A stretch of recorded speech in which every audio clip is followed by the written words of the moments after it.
Bien-aimés dans le Seigneur, que le Seigneur vous bénisse richement. Alors, je pense que vous vous sentez bien parmi là où vous êtes. Alors, je suis content d'être encore parmi vous ce soir. Alors que nous sommes au mercredi, je crois, le mercredi 5 août 2020. Et nous nous approchons petit à petit à la date de l'indépendance du Gabon. Et la prise d'indépendance du Gabon en 1960, le 17 août 1960. Alors, le Gabon aurait 60 ans d'indépendance. Et quand on essaie de voir 2020 à 1960, nous avons déjà fait pratiquement 60 ans de temps de la prise d'indépendance par le Gabon. Et peut-être que Dieu va me conduire dans cette période-là à apporter un message concernant ce sujet de l'indépendance du Gabon et même aussi, pourquoi pas, l'indépendance de l'Afrique. Et quand on parle d'indépendance, c'est une forme d'être quelqu'un de libre, quelqu'un qui peut agir de lui-même. Il n'est plus sous le contrôle d'une autre personne. Lorsqu'on dit que quelqu'un est indépendant, c'est quelqu'un qui vit de lui-même maintenant. Il ne vit plus au dépend de l'autre. Alors, il peut maintenant agir librement sans avoir l'influence d'une autre personne ou bien d'une tierce force. Alors, je me lève simplement, si Dieu me donne la force d'apporter le message dans les jours qui arrivent, peut-être soit avant, quelques jours avant l'indépendance, ou bien après. Et je pense que je pourrai apporter ma pierre d'édifice dans la construction de cette nation qui a besoin de comprendre ou bien connaître les vérités cachées du Seigneur en ce temps de la fin. Alors je pense que ça fera du bien de comprendre cela. Mais aujourd'hui ce n'est pas le cas. Aujourd'hui nous avons un message particulier. Vous savez que nous avons commencé à apporter le message sur comment fonctionne le monde des ténèbres. Et on a intitulé ça « Toute la vérité sur le monde des ténèbres ». Et je pense que compte tenu des moyens, plusieurs ont du mal à beaucoup suivre les vidéos. Et ça ne continue qu'à baisser. Nous étions parfois à plus de 96 vues. Et là nous avons pratiquement autour de 15 à 30 vues. Et je pense que la Bible dit que cherchez premièrement le royaume de Dieu et toute sa justice. Le reste vous sera donné après tout. Alors je pense que faites tout. Il y en a toutes sortes des possibilités de pouvoir suivre les vidéos, soit en téléchargeant, en cherchant, attendre une certaine heure. Vaut mieux veiller et faire pourquoi pas même, comment on appelle ce que vous appelez, souvent les voitures de minuit, c'est pas comment on appelle ça. Alors, pour pouvoir télécharger après, peut-être dans la journée ou bien au soir, bien sûr les prédications. C'est très important de les suivre, car il est dit que l'homme ne va pas seulement de pain, mais de toute parole qui sont la bouche de Dieu. Alors, quelqu'un qui ne suit pas la parole, n'écoute pas la parole, il est semblable à un homme qui ne mange pas. Et si un homme ne mange pas, la nature montre que quelqu'un qui ne mange pas est censé être malade. Sinon, il ne se nourrit pas, il n'a pas de calories, il est censé mourir. Alors, ne pas manger physiquement, ça c'est synonyme de mourir. Ne pas aussi manger spirituellement aussi, c'est synonyme de mourir. Alors, si vous arrivez à vous casser la tête à manger d'une manière naturelle, pourquoi pas vous casser la tête aussi à vous manger d'une manière spirituelle? Même quand il est dit sur les Écritures, est-ce que cela vous concerne? Alors qu'il est dit que dans les temps de la fin, comme vous disait l'apôtre Paul, plusieurs abandonnent la foi. Alors cette prophétie est maintenant sur vous, alors qu'elle est en train de s'accomplir et beaucoup de pasteurs sont en train de se lamenter, voyant que beaucoup de fidèles, après la bousculade du coronavirus, plusieurs fidèles n'ont plus gagné la communion avec leur pasteur et ils ont complètement changé de numéro. Soit ils ont changé d'église, soit ils ne veulent plus aller dans les églises parce que la fin les a montré combien ils sont limités par rapport à leurs croyances. Alors je pense qu'un vrai chrétien tient toujours à la parole et il va toujours vers le Seigneur. Même si on peut dire qu'il y a un an, on n'a plus de culte dans les assemblées, mais il est nécessaire de toujours se nourrir. Car Dieu a permis qu'on ait des canaux pour pouvoir se nourrir. Il y a l'internet et cela n'est pas là. Ça va pouvoir des femmes nues, des hommes nus, ou bien écouter toutes sortes de conseils inutiles. Même si c'est parfois utile dans certains domaines, mais tout n'est pas utile là-dedans. Parce que quand on voit les obscènes, les choses obscènes, quand on voit dans ces gens de nos téléphones, cela montre que tout n'est pas utile. Lorsqu'on voit toutes les balivernes qui sont racontées dans l'internet, cela montre que tout ce qui est dedans n'est pas utile. Alors, un vrai enfant de Dieu, un homme sérieux, une femme sérieuse, est censé sélectionner ce qu'il doit écouter ou ce qu'elle doit écouter. Si tu ne le fais pas, ça veut dire que tu es sous une emprise. Et si l'emprise, c'est le diable qui te contrôle et veut te détruire. Alors vous savez, je pose la plateforme sur le message, je dis toute la vérité sur le monde des ténèbres. Et j'ai divisé ça en comment on appelle, trois grandes questions, sinon synthèse. Et je dis qu'il y avait d'abord, et on devait parler de comment le diable peut prendre le contrôle de quelqu'un. Sinon, on prend le contrôle de quelqu'un et pouvoir faire sa volonté à lui. Et voilà, donc c'était un peu un pan comme ça. Comment le diable peut prendre le contrôle de quelqu'un et pouvoir faire la volonté du diable à lui. Alors, j'ai aussi dit aussi qu'on devait aussi voir comment le diable arrive à donner la maladie à une personne. Alors, comment le diable arrive à faire en sorte que quelqu'un puisse être malade. Quand vous savez, si vous ne savez pas que toutes les maladies viennent du diable, moi je voudrais vous dire cela, qu'aucune maladie ne vient de Dieu, car la maladie est synonyme du péché, et le péché, le seuil du péché, c'est la mort. Et vous savez que la maladie, c'est le processus qui conduit l'homme à la mort. Alors, avant qu'un homme ne meure, il va être malade. Alors, c'est ce qui montre que, donc, la maladie n'est que le précurseur de la mort. Alors, c'est pourquoi il faut comprendre tous ces mécanismes, parce que nous sommes arrivés au temps de la fin. Pour mieux ne plus être là, pour dire, oh, Dieu m'a pas averti, car il était prévu qu'au temps de la fin, toute la connaissance devait augmenter, et chacun ne pourrait plus être ignorant de ce qui lui arrive.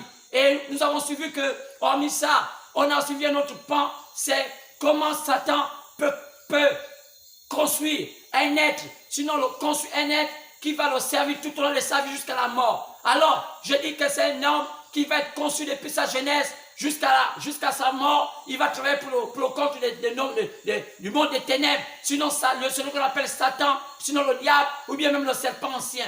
Alors, ces trois grands pans sont des pans tellement intéressants. Je vais peut-être me répéter. Un va parler du sujet des maladies, comment les maladies viennent dans notre corps. L'autre vient dans le sujet comment Satan peut prendre le contrôle d'un être humain. Et cet être humain-là va faire la volonté de Satan. C'est-à-dire tout ce qu'il fait ça pour la volonté du Seigneur, du Satan à moi, pour que le Seigneur puisse être en porte-à-faux avec lui. Alors Satan vous oint pour pouvoir poser des actes qui va fâcher Dieu pour que Dieu demande la décision de votre corps. Alors, cela, c'est tellement capital. Et le dernier point, c'était que comment Satan peut construire un homme depuis sa jeunesse jusqu'à la fin de sa vie sur terre, il ne travaille que pour le diable. Alors, ces trois points-là sont tellement grands qu'on a commencé à développer un. Il reste deux. Et on a commencé à développer celui-là, on a dit comment Satan peut prendre le contrôle d'un homme et que cet homme-là puisse faire la volonté de Satan pour pouvoir faire en sorte que Dieu ne puisse pas être en accord avec lui. Alors on a tellement développé cela, et je pense que si vous pouvez le savoir, allez dans mes vidéos, vous allez seulement cliquer Jean-Luc Moulanda, vous allez voir dans ma chaîne YouTube le message qui concerne cela. Et j'essaie de développer cela. C'est que je ne suis pas allé tellement en profondeur, mais il y a des choses que je ne peux pas dire totalement ici, mais je peux parfois les survoler, sinon dire certains points. Alors, si vous voulez simplement connaître parfois les profondeurs de ces choses, vous pouvez me contacter. Il y a mes numéros de téléphone qui s'affichent, le numéro de téléphone du secrétaire qui s'occupe de toutes ces affaires-là, qui s'affiche souvent à la fin, après les vidéos, et vous pouvez seulement appeler ces hommes, et ces personnes pourront vous demander, vous montrer comment entrer en contact avec moi, et je pourrais essayer de vous expliquer ça avec des précisions, et vous montrer exactement comment ce que je dis est vrai, avec véracité. Alors, c'est tellement important. Et on a vu la fois dernière le sujet sur comment Satan prend le contrôle d'un homme et induit cet homme en erreur pour que le Seigneur puisse détruire le corps de cette personne, pour que cette personne-là puisse aller dans les ténèbres. Alors, et on a pris un exemple sur l'histoire d'Akab, que cet homme avait épousé une femme appelée Jézabel. Vous savez, l'histoire de la Bible, comme par l'homme d'Akab dans un roi. Vous savez, c'est l'histoire d'un homme qui avait la grâce d'être roi, mais quand il a eu la grâce d'être roi, au lieu de marquer un stop pour savoir le chemin dans lequel il marchait, alors il a simplement regardé une femme dans la rue, comme tout le monde fait aujourd'hui. Regardez un homme dans une femme dans une boîte de nuit, regardez un homme dans un bar, regardez un homme dans un magasin. Seulement, il avait décidé d'épouser cette femme, parce qu'elle était jolie de figure, mais elle était une femme fausse dans son cœur. Elle avait une descendance, et sa descendance c'était une fausse descendance. Elle était des Sidoniens. Quand on voit l'histoire du femme, la femme appelée Jézabel, elle venait des Sidoniens. Lorsque les gens qui savent lire la Bible regardent les Sidoniens c'était les descendants de Nimrod. Et vous savez que Nimrod fut le père de ceux qui a conçu la terre. Nimrod est le plus grand bâtisseur de la terre avec sa famille. Et Nimrod était né d'une famille. Il y avait un homme qu'on appelait Kish, qui était descendant de Cam. Vous savez que Cam est celui-là qui avait pris pour femme païenne, et il a fait rentrer cette femme dans la l'arche. Et ils ont commencé à multiplier. Donc, c'était les enfants de Noé. Et dans les enfants de Noé, il y avait un qu'on appelait Cam. Et c'est de Cam qui est venu encore le péché. Parce que Cam avait pris une femme païenne. Il a fait rentrer cette femme dans l'arche. Et en multipliant avec les enfants, plus tard, ces enfants sont devenus des descendants du diable. Et on peut voir, dans la lignée de Cam, on peut voir comment est né cet homme appelé Kish. Et Kish, c'était le père de Nimrod. Et Nimrod est venu d'une femme appelée Sémiramis. Quand on regarde bien l'association de Kish et Sémiramis, on peut voir simplement que c'est venu de ces deux personnes-là qu'a commencé à naître cette descendance des enfants du diable. Comme a commencé avec Caïn et ça a continué. Et vous allez voir que c'est par Nimrod que le monde fut bâti. Et la Bible dit que comme un vaillant chasseur, Nimrod est fut approuvé de Dieu. Comme un vaillant chasseur. Que veut dire cela, être vaillant chasseur? Alors Nimrod était celui qui a commencé à développer toutes les technologies qu'on voit aujourd'hui. Donc on peut dire aujourd'hui, Nimrod est parmi les ancêtres du monde moderne aujourd'hui. Donc on peut dire que Nimrod c'était un bâtisseur. C'est pourquoi lorsqu'on regarde dans les noms, dans la descendance, les noms qu'on portait Nimrod, ce Nimrod aujourd'hui a changé. C'est celui qu'on appelle aujourd'hui Osiris. C'est le même qu'on appelle Zeus. Et il a eu plusieurs noms durant plusieurs années. Et c'est lui qui a bâti plusieurs villes, comme Ninive, comme Sidon, comme Canaan. Et Canaan, c'est son nom aussi. Parce que son nom était aussi Canaan. Parce que là, chaque fois qu'il bâtissait, alors il donnait le nom qui était favorable à sa personne. Donc, c'est voir que la majorité des villes qui étaient bâties sur la terre ont été baptisées les noms de Nimrod. C'est pourquoi les noms ont changé, mais c'est le même personnage. Il n'y a qu'à voir la manière dont les gens agissent. Vous allez voir que c'est le même personnage. Nous allons voir même dans notre tradition, il y a cette manière de voir les choses dans la Trinité. C'est la Trinité de qui? La Trinité de la famille de Nimrod. Quand on voit, il y avait son père qu'on appelait Kish, qu'on appelle Hermès. Si vous voyez dans nos parfums, parfois le parfum qu'on appelle Hermès, ou bien on voit des parfums, il y a tellement de choses. Oh, il y a tellement de noms. On l'appelle aussi Belus, on l'appelle, il y en a des noms qu'il en a eu. Et vous voyez, mais il en a changé de nom, mais c'est le même personnage. On peut encore continuer, on l'appelle aussi Thor, le dieu Thor. C'est le même, celui qui a le marteau, qui peut cogner de partout, c'est le dieu Thor. Mais sa femme s'appelait Sémiramis. Qui était Sémiramis? Oh, Sémiramis, c'est ça qu'on appelle plus tard aujourd'hui, on l'appelle Isis. Isis ou bien Isis. Oui, c'est la même qu'on appelle Madone. Et dans d'autres pays comme les pays, l'Afrique de l'Ouest, oh, elle a un nom qu'on a aussi donné là-bas. Oui, bien aimé. Vous regardez bien, il y en a tellement de noms, on l'appelle aussi la Madone. On peut l'appeler, il y en a beaucoup de noms comme ça. Et j'ai déjà donné cela, il y a qu'à regarder dans mes anciennes vidéos, vous allez voir que j'ai eu une prédication sur ces choses. La descente où l'Égypte avait pris son pouvoir et comment ce pouvoir fut disséminé sur toute la terre. Alors, c'est ce qui est très important. Mais, alors, je commençais à dire qu'il fallait que je vous établisse le lien. Pourquoi? Je vous ai parlé de cette femme appelée, comment on appelle, Jézabel. Et c'était de sa descendance. Donc, Akab était victime d'avoir une liaison avec une fille qui venait de l'enfer. Et toute sa vie, il a eu une vie difficile. Il était tellement bizarre qu'Akab faisait des choses aussi bizarres. Donc c'est un peu ce que je voulais dire. Donc Jézabel c'était cela. Donc Akab était victime. Et je disais que regardez comme ils étaient impies au point que eux, qu'est-ce qu'ils faisaient à Akab? Ils pouvaient arracher les terrains des gens. Vous voyez l'histoire du vieux Naboth, lisez dans la Bible. C'est des gens qui étaient incrédules, bizarres. Ça veut dire qu'ils n'aimaient pas voir les autres prospérer. Ils avaient un mauvais esprit. Dès qu'ils voyaient quelqu'un avec un petit bien, ils étaient prêts à utiliser leur pouvoir de roi, pour venir prendre le bien de celui qui n'avait presque rien. Regardez l'histoire de Naboth. Naboth qui n'avait qu'une petite terre. Oh, d'où il vivait, il n'avait pas peut-être grand-chose. Mais cette femme impie avec son mari décida d'aller arracher le terrain de Naboth. Naboth ne voulait plus, ne voulait pas qu'il prenne ce terrain. Mais qu'est-ce qui s'était passé? Alors, qu'est-ce qui s'est passé? Cette femme décida de tuer Naboth. Elle envoya son mari pour lui dire aux militaires de tuer Naboth parce que Naboth n'a pas voulu donner son terrain.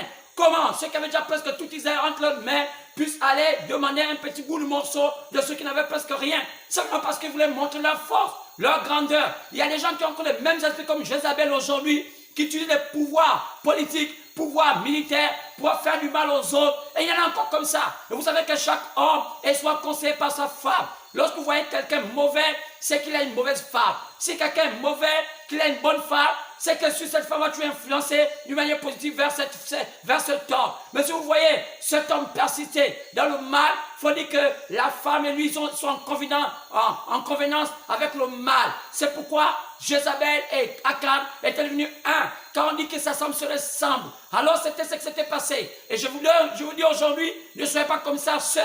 Ne soyez pas comme ça, frère. Si vous voyez que vous avez pris un mauvais chemin, n'ayez pas honte de s'asseoir et dire, je vais prendre le bon chemin. Maintenant, je vais prendre le bon chemin.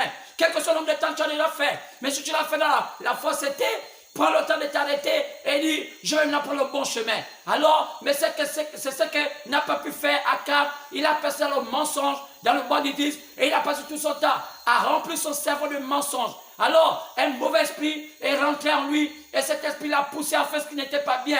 Alors que Israël était en porte-à-faux avec Dieu, alors Israël a fait ce qui était mauvais vis-à-vis de Dieu, Dieu les avait retirés un territoire qu'on appelait Ramoth en Galade. Quoi? Dieu voulait qu'Israël revienne dans le droit chemin pour qu'il rentre ce territoire. Mais qu'avait fait Akab? Akab ne voulait pas revenir dans le droit chemin. Son problème, il voulait prendre tout chose avec la force. Il y a des gens qui aiment prendre les choses par la force. Ils ne veulent pas revenir dans le droit chemin. Ils utilisent la force, mais plus tard, c'est le diable qui les amène en erreur pour qu'ils puissent être détruits. C'était tout comme ça. Et Akab a fait la même chose. Et c'est voir. Donc, il y a tout. Regardez les exemples. Regardez, la Bible dit que dans Ecclésiaste, il n'y a rien de nouveau sous le soleil. Si quelqu'un fait ce qui a déjà été, c'est que celui va avoir la même récompense. Parce qu'il n'y a rien de nouveau sous le soleil. Ce qui a été va être aujourd'hui et va tout être. Pourquoi? Parce que la roue ne fait que tourner, le soleil ne fait que tourner, mais les gens peuvent partir, mais c'est le même esprit qui revient. Alors c'est pourquoi je pourrais vous dire qu'Akab a fait la bêtise, de faire la même chose, c'est d'aller prendre la ville que Dieu avait dit qu'il va d'abord arrêter de l'exploiter. C'est sûr que cette ville était une ville riche, Ramoth en Galade, mais Dieu avait permis que la Syrie puisse s'occuper de cela, parce qu'Israël était en désaccord avec Dieu. Certes que cette ville appartenait à Israël, mais aussi longtemps qu'Israël n'était pas en accord avec Dieu, Dieu n'avait pas permis qu'Israël exploite cela, même s'il y avait des gisements, du pétrole, du manganèse à l'intérieur. Mais Dieu ne voulait pas, parce que c'était une nation qui était en désaccord avec Dieu. Maintenant, qu'est-ce qui va se passer? Akab va décider de faire prendre ça avec la force. Mais qu'est-ce qui va se passer? Comme il voulait faire avec la force, ça l'a amené à être en porte avec Dieu. Mais qu'est-ce qui l'a amené à être comme ça? C'est le mauvais esprit qu'il avait oint, selon ce que je dis, comme un esprit, un démon, comment le diable peut oindre un homme et le conduire dans le mauvais chemin, de fait qu'on puisse le détruire. Oui, ça arrive, bien sûr. Je vous ai dit cela. Donc, ce point-là, c'est un point important. Oui, monsieur. Alors, je ne sais pas s'il faut encore bien vous lire ça ici. Oui, monsieur. Comment? Que fait quoi? Comment le diable peut oindre un homme pour que Dieu puisse le détruire? Oui, monsieur. Est-ce que je peux voir ça ici? C'est simplement pour vous rappeler voir comment le diable peut amener quelqu'un dans les ténèbres, le détruire facilement. Donc, c'est pourquoi je parlais de cela. Et le diable qui peut prendre le contrôle d'un homme. Oui, je vais lire ça ici. Comment Satan prend le contrôle d'un être pour l'induire en erreur, afin d'être en désaccord avec Dieu. Oui, le Dieu créateur de toutes choses. Comment le diable peut oindre quelqu'un, mettre quelqu'un, oindre un homme et le mettre en erreur, pour être en désaccord avec Dieu, pour le détruire. C'est qu'Akab était devenu. Mais comment il est entré en erreur? Alors ils sont dit, quand on lit l'histoire, on a lu la fois dernière, on a compris qu'il fallait qu'un mauvais esprit qui est un démon, on a développé aussi qui était un démon, on a dit que les démons, c'est un esprit on les appelle des anges, mais les anges déchus. Alors, après qu'ils sont devenus anges déchus, alors ils sont devenus des démons. Ils sont au service du diable, car le diable c'est leur chef. Car le diable veut dire un archange. Alors vous savez que dans la lignée des anges, il y a des archanges et il y a des anges. Mais les démons, ce sont les anges et le diable, lui, c'est un archange. Alors le diable, c'est un grand démon. C'est le chef des démons. Alors c'est pourquoi un homme ne peut pas faire quelque chose de mal si le démon n'est pas en lui. Alors c'est pourquoi on a vu un démon qui est sorti de l'abîme et allait voir Dieu pour dire à Dieu, quand Dieu cherchait comment faire pour détruire Akab, le démon a dit, laissez-moi, je vais rentrer, je vais aller le faire. Mais Dieu peut poser la question, vous savez, lorsqu'on voit cela sur une vision que Michel voyait, alors Dieu peut dire au démon, comment tu vas faire? Le démon a dit, je vais sortir comme étant un esprit de mensonge, un esprit de séduction, je vais entrer dans le cœur de ces prophètes et on va le séduire avec des esprits de mensonge et il va faire ce qui est mal et après il ira mourir. Alors c'est ce qui s'était passé. Donc j'ai montré ça cela et je crois que ceux qui me suivent, bien ceux qui n'ont pas encore vu cela, peuvent simplement aller à l'autre vidéo, ils vont voir tout ce que j'ai développé au sujet de ce problème et c'est ce qui a amené la mort d'Akab et Akab fut mort parce qu'il était sous l'emprise du diable. Il ne pouvait plus s'en sortir. C'était comme un coup, comme une chair, sinon un mouton qu'on a déjà attaché au cou, qui est peut-être abattu. Il n'y a plus rien à faire, seulement attendre à être abattu. Quoi? Plus par un couteau, mais par lui-même Satan qui détruit, car c'est un ange de la destruction. Alors, il a pris un mauvais chemin et la suite d'Akab fut la mort. Alors on dit, le salaire du péché, c'est la mort. C'est pourquoi, c'est que je voulais vous dire. Mais, je suis reconnaissant à Dieu. J'ai des choses à vouloir rétablir à ce moment. Avant d'entrer dans ma prédication du jour. Car ma prédication du jour, c'est un message extraordinaire. Vous savez, aujourd'hui, nous sommes en mercredi 5 août et je voulais prêcher comment la maladie entre dans le corps d'un homme. Comment la maladie entre dans un corps. Alors, c'est un message capital. Comment la maladie entre dans le corps. Alors, voilà, c'est ce que je vais dire. Avant d'aboutir dans le dernier point, je vais prendre pour le deuxième point, qui est comment la maladie entre dans un corps. Donc, je vais parler pleinement sur comment fonctionne le diable en donnant les gens des maladies. Car je vous ai dit que les maladies viennent du diable et c'est le démon. Alors, vous savez, c'est pourquoi aujourd'hui, je voulais parler beaucoup sur les maladies. Comment nous sommes malades. Alors, avant de parler de cela, je voulais peut-être apporter quelque chose, une précision. Alors, vous savez, je crois au message de William Branham. C'est un vrai message. C'est un vrai prophète. Moi, je sais là où je viens. Je n'ai jamais pensé prêcher l'évangile. Je n'ai jamais eu, même pas la pensée. Et je sais là où je viens. Ceux qui me connaissent, savent comment je suis. Oh, je ne peux peut-être pas parler de moi ici. Parce que ceux qui me voient dans la vidéo savent là où je viens. Oh, c'est là, c'était la grâce de Dieu. C'était pas la grâce de Dieu, vous n'allez même pas me voir parmi vous. Car je suis un jeune homme un peu étrange. Depuis ma jeunesse, je me suis fait initier à plusieurs îles du Gabon. Et c'était comme ça. Quand mon père aussi était maître initiatique, et il m'a fait connaître la plupart des pères initiatiques de ce pays. J'ai parcouru le pays. Je suis allé dans les endroits où il y avait les grands initiateurs du Gabon, dans nos traditions. Ceux qui connaissent la foi des abeilles, lorsqu'on va vers la route économique, Mikongo et toutes ces choses-là, Mayenga, Badonde, tout cela, où il y a les Simba, les Okandé et tout cela, pour arriver Fatima dans le Gouevindo et aussi même dans le Gouelolo. Alors, mon père m'a amené là-bas et j'ai vu des grands maîtres initiatiques de nos traditionnels qu'on appelle le Goueté. Et j'en ai fait plusieurs. Je suis aussi entré dans le Mwiri et toutes ces choses. Et j'ai connu toutes ces choses. Ma maman aussi était initiée là et Lombo et toutes ces choses. Donc, j'ai vu le Koukoué, j'en ai pratiqué et toutes ces choses. Alors, c'est ce qui m'a mené, je ne sais pas comment Dieu m'a enlevé de ces gouffres-là pour m'amener à croire au Seigneur. Comment? Est-ce qu'il n'y avait pas encore les églises? Si, il y avait déjà les églises, mais je ne pouvais pas croire au Seigneur parce que je voyais qu'il y avait tellement de blagueurs dans ces christianismes-là, d'où je pense qu'il n'y avait pas de repères. Mais lorsque j'ai rencontré le Seigneur Jésus-Christ, au lycée technique, là où j'apprenais, au travers d'un monsieur qui m'a parlé d'un Jésus différent de celui qu'on croit aujourd'hui, c'est là où j'ai rencontré ce message. Quel est le message? Ce message qui a été prêché par William Branham. Ce message a bouleversé ma vie et ça fait de moi quelqu'un d'un homme à part. Oh, je fus changé d'un homme qui était totalement dans le monde mystique, le monde occulte, à un homme qui est devenu un homme propre, un homme bien, un homme qui ressemble à cette joie de vivre. Oh, bien-aimé, c'est pourquoi, lorsque j'entends des choses avec ce que j'ai vu Jésus faire dans ma vie, alors je ne peux pas rester indifférent jusqu'à ce qu'il m'appelle à le servir. Donc, j'ai toujours dit, Seigneur, je vais te servir tout au long de ma vie, jusqu'à ce que je vais quitter la terre. Alors, je vais donner des points ici, mis au point, sur certaines choses qui se racontent. Alors, je suis tellement un peu offusqué, sinon frustré, parce que je me dit quelque chose. On a qu'aujourd'hui, dans le monde entier, il y a une guerre dans ce qu'on appelle les branhamistes entre parenthèses. Mais c'est un mot que je ne peux pas utiliser parce qu'on ne peut pas salir le nom d'un saint. C'est un homme juste, c'est un homme bien, ce William Branham. Même si Paul a dit, oh personne, tout le monde est privé de la gloire quand tous sont péchés. Mais je crois que il n'y a pas un homme sur cette terre qui a vécu sans péché. Oui, monsieur, même Moïse avait aussi un endroit où il était bizarre parce qu'on disait qu'il était colérique. C'est le péché qui amène là. Mais aucun homme ne peut pas sur la terre sans avoir effleuré ce péché qui permet à ce que le sang de Jésus-Christ puisse le laver et reconnaître que Jésus est merveilleux. C'est comme moi aussi, je suis passé par le péché, je ne peux pas dire que je suis né saint. Alors aucun homme ne peut être la lignée d'Adam. Alors quand notre père Adam avait péché, sans avoir le péché. C'est pourquoi Jésus est venu sur la terre nous nettoyer. C'est pourquoi nous croyons à cela par le sang de Jésus-Christ. Par ces mêmes Jésus, nous avons été guéris. C'est pourquoi je crois aussi à cela. Alors, lorsque j'ai rencontré le message de William Branham, cela m'a amené à être un homme bien.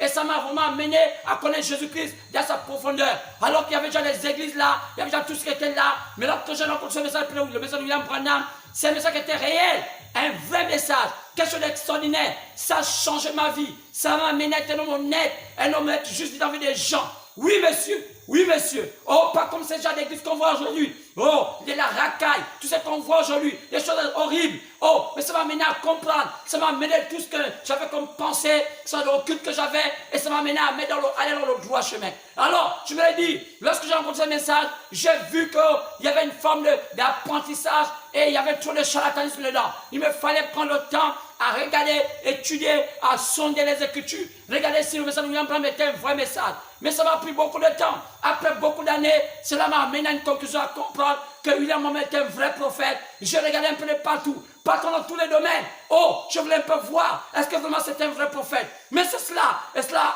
m'a amené à avoir la conclusion aujourd'hui que c'était un vrai prophète. Mais, voyez, qu'est-ce qui se passe aujourd'hui? La guerre, oh, quand on voit au Gabon, on voit en Afrique du Sud, on voit le Congo démocratique, dans tous les pays du monde, chacun est à sa forme de doctrine, à sa forme de croire au message de William Branham. Et cela crée une confusion. D'où on a même vu un homme appelé Kako Philippe venir à la Côte d'Ivoire, ramener les branhamistes à l'ordre. Ce n'est pas des branhamistes, ramener ceux qui ont pris les branhamistes à l'ordre pour dire que ce que vous faites n'est pas juste. Lui pour témoigner que je reconnais que William Branham c'est un vrai prophète, mais je reconnais que ceux qui sont là ne sont pas des vrais hommes de Dieu, sont des gens qui sont faux. Mais pourquoi il a dit? Parce que c'est comme c'était Balaam. Lorsque vous voyez ce faux prophète mercenaire appelé Balaam, lorsque Dieu l'a mené à le servir, qu'est-ce qui se passe? C'est un homme qui aimait l'argent. Par l'argent, il voulait trahir Dieu. Alors Dieu avait interdit à Balaam d'aller maudire le peuple d'Israël. Mais lorsque Balaam l'envoyait l'argent des émissaires, il changea d'idée. Quelle est l'histoire? Qu'est-ce qui changea? Oh, qu'est-ce qui amena Balaam à changer d'idée? C'était l'argent. C'était un prophète mercenaire. Comme aujourd'hui, des pasteurs mercenaires. Par de l'argent, ils changent leur point de vue. Par de l'argent, ils disent pas ce qui est vrai. Ils peuvent faire induire les gens d'erreur, comme on voit aujourd'hui au Gabon, avec une pilule des églises, mais racontant le mensonge. Ils sont prêts à induire les gens d'erreur, disant au pasteur, au président, à tous ceux qui veulent les écouter, ils amènent les gens au droit chemin. Lorsque vous écoutez la parole, vous écoutez la Bible, vous regardez, quand vous essayez d'enjancer, oh, comme un vrai mathématicien, essayez de mettre tout en place pour voir si ça donne, vous allez comprendre que c'est toute une cacophonie qui se raconte. Ce qu'on a dit aujourd'hui, on ne dit plus ça demain. Ce qu'on a dit demain, on ne dit plus ça aujourd'hui. Et il y a tellement de confusion. Et à la fin, on a une forme de paganisme qui s'installe. Alors, qu'est-ce qui se passe? Voyez, après tout cela, c'était tellement désordonné, tellement embrouillé, qu'on a vu qu'à la fin aujourd'hui, des gens se lèvent pour dire que ce n'est plus normal. Il faut maintenant laisser les gens écouter les bandes. Et il y en a plusieurs comme ça qui se sont levés dans les églises, dire écoutez maintenant les bandes. Pourquoi? Après combien d'années on ne disait pas d'écouter les bandes? Aujourd'hui, maintenant on dit d'écouter les bandes. J'ai compris que c'est parce qu'il y a comme une urgence. Qu'est-ce qui s'est passé? Plusieurs des gens qui ont pris les brochures de Branham ont interprété ça de leur manière et ça crée la confusion. Et au lieu de faire pour aller dans le droit chemin, ça fait comme les dénominations. Alors qu'il était dit que le message ne va jamais s'organiser. Je me suis rendu compte que ce n'est pas le message qui s'est organisé, ce sont des hommes qui ont voulu faire leur credo. Et dans leur credo, ça a amené les fidèles dans toute cette confusion. Et il y a eu la guerre des credos. Dans cette guerre des credos, aujourd'hui, chacun fait son petit building. Chacun fait son petit royaume. Et c'est là, on appelle ça les grands pasteurs. Qui c'est? Des hommes qui ont des grands bâtiments, qui ont des comptes bancaires garnis et qui ont tout cela et on les appelle aujourd'hui des grands pasteurs et ils peuvent se targuer parfois, se tenir derrière les chairs pour dire, vous voyez pourquoi tel n'a pas autant de fidèles comme moi, parce qu'il n'est pas un grand pasteur. Et comme aujourd'hui nous sommes dans un monde de la séduction, les fidèles rétrogrades, les fidèles aveuglés, croyez qu'il est un grand pasteur, c'est celui qui a autant de fidèles parce qu'il peut vous appâter par de l'argent, par tout ce qu'il a comme confort. Et les gens appellent ça, la prospérité. Branham était un prospère. Et ils prennent des exemples pour dire que non, c'est un homme tellement riche et nous aussi on doit être riches. Oui, monsieur, mais tout le monde n'a pas été riche. Même dans la Bible, il y a des grands serviteurs de Dieu, comme l'apôtre Paul, comme Jean-Baptiste. Ce n'étaient pas des hommes aussi riches, mais c'était des oins. Mais pourquoi voulez-vous aujourd'hui identifier un grand pasteur par rapport à la qualité de l'argent? C'est pourquoi William Branham dit, faites attention, ils vont faire des jeux d'argent, ils vont dans toutes sortes de choses. Comment vous écoutez? Ils vont aller dans des pays, ils vont mélanger le message de William Branham avec toutes sortes de choses. Vous allez voir, ils vont faire du commerce dans leurs églises avec des maisons, des maisons qui vont vendre des kits alimentaires ou des kits médicamenteux, des médicaments, autant pour moi, médicamenteux, c'est-à-dire des médicaments. Avec cela, ils vont dire que quand vous allez prendre cela, vous allez trouver la guérison. Mais comment voulez-vous penser que l'Église du vent va quitter sa position de la puissance du Saint-Esprit pour commencer à mélanger le paganisme, mélanger la science avec le christianisme, et ils appellent ça chrétien. Alors les gens vont s'inscrire à ce genre de choses, on va les vanter d'être riches plus tard, et lorsqu'ils vont s'inscrire, amener plusieurs personnes, et ça va les permettre d'avoir beaucoup d'adeptes. Dans les adeptes, ils vont avoir de l'argent qui vient de la Chine, qui vient de la Corée, et tout cela, c'est un peu comme ça, qui vient des États-Unis, et ça va commencer à être une église mélangée avec toutes sortes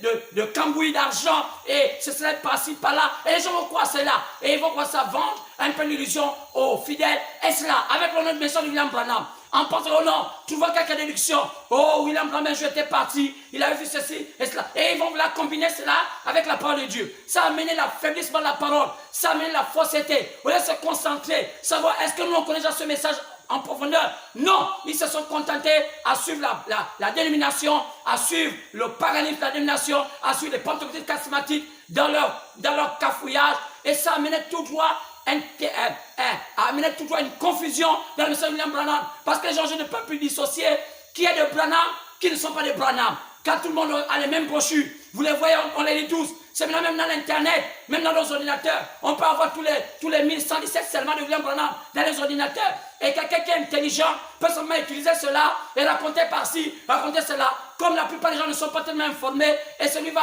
être le plus malin, et il va prendre ses brochures dans l'ordinateur, prendre quelques citations et appâter les fidèles. Et les gens vont croire cela. Mais ce n'est pas de Dieu. Car on va entendre ce que William Branham parle au sujet de ces genres de comportements. Alors, je suis déçu parce que quoi? Aujourd'hui, à la fin, nous sommes arrivés à un moment, ça nous fait pratiquement aujourd'hui plus de 28 ans en croyant ce message. Ça nous fait aujourd'hui plus de 20 ans de prédicateur de ce message. Mais je me rends compte qu'aujourd'hui, il y a comme un cafouillage. Lorsque je suis approché des hommes à qui, Joël Branham, qui l'officier William Branham, envoyé parfois dans tous les pays, comme ici en Afrique centrale, pour pouvoir nous envoyer les brochures. Je leur ai souvent dit, est-ce que vous ne pouvez pas parfois me essayer de ramener alors c'est un prédicateur ici? Ils m'ont souvent dit que non, ça c'est pas notre problème. Nous on vient systématiquement mettre des bibliothèques. Mais c'était une erreur. William Branham pouvait dire que Joël Branham était un prophète. Peut-être qu'il n'était pas prophète à la dimension du prophète majeur, mais il était prophète moderne. Mais un prophète moderne, il devait faire quoi? Il devait se préoccuper de préserver le message. Quoi? Pas seulement laisser les brochures, mais il ne peut pas. La Bible dit que dis-moi avec qui tu manges, je dirai qui tu es. Comment Joël Branham peut pouvoir prendre les brochures, seulement ventiler ça comme cela? Certes que c'était bien, mais ce n'était pas tout. Mais j'ai compris que c'était grave. Qu'est-ce qu'ils ont fait? Ils ont seulement installé des bibliothèques dans chaque pays, surtout en Afrique centrale et même au Gabon.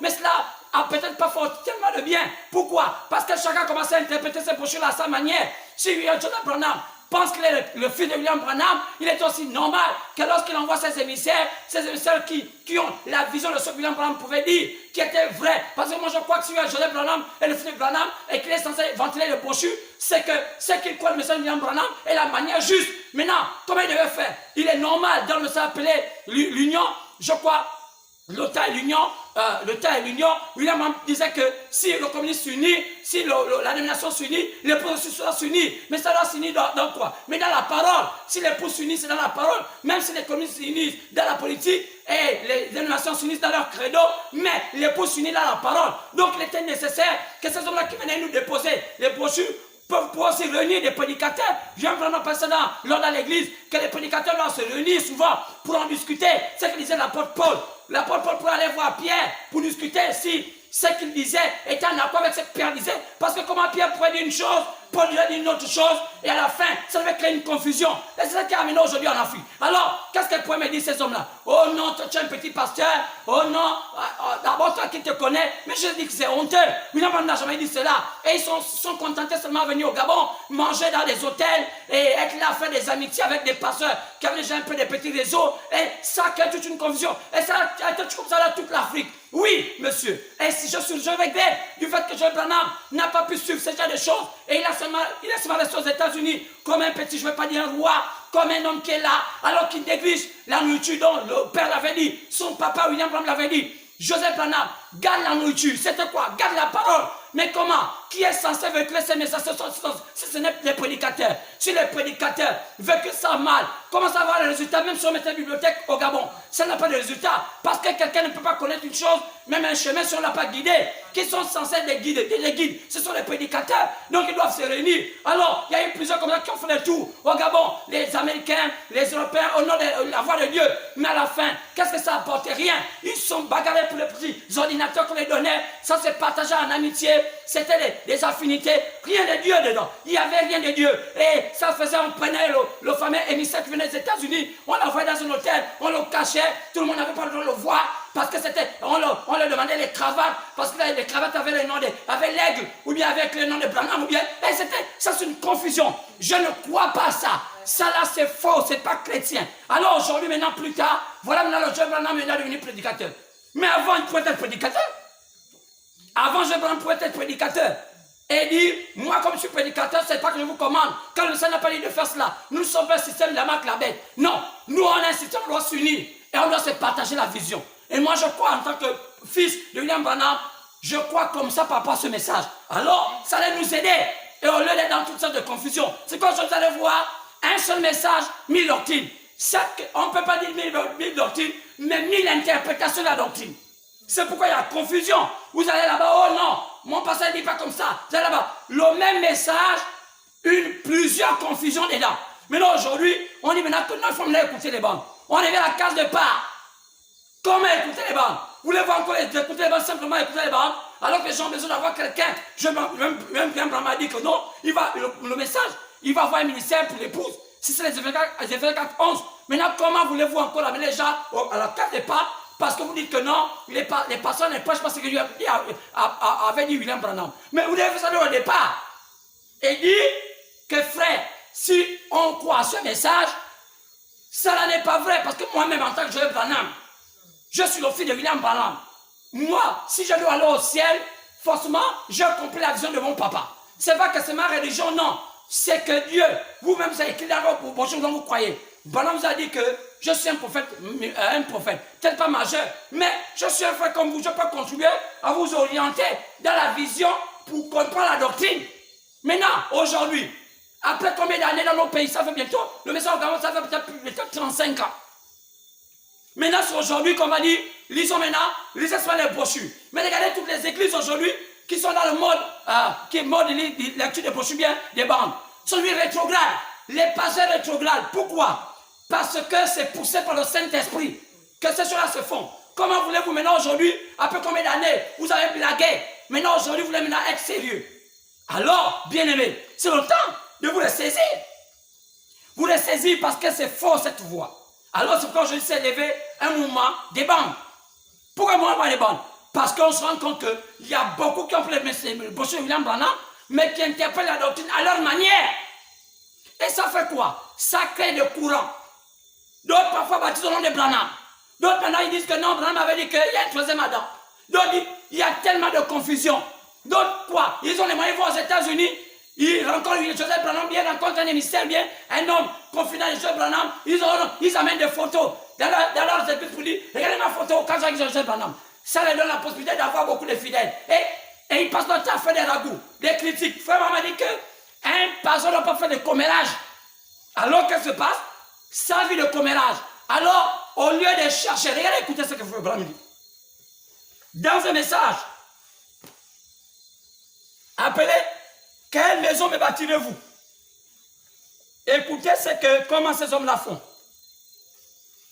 Voilà ce que dit John Branham dit que c'est pas juste. Quelle maison me bâtirez-vous? Regardez ce que c'est que. Comment ces hommes-là se comportent. Et on les appelle des pasteurs. Croyez-le, c'est William Branham. Quelle maison me bâtirez-vous? Bien aimé. Quelle maison me bâtirez-vous? Page 3. Que dit William Branham à ce sujet? 3 à 4. Il dit, je considère ceci comme l'un des grands moments de ma vie, de ma visite à Tucson, de ma vie dans votre vie.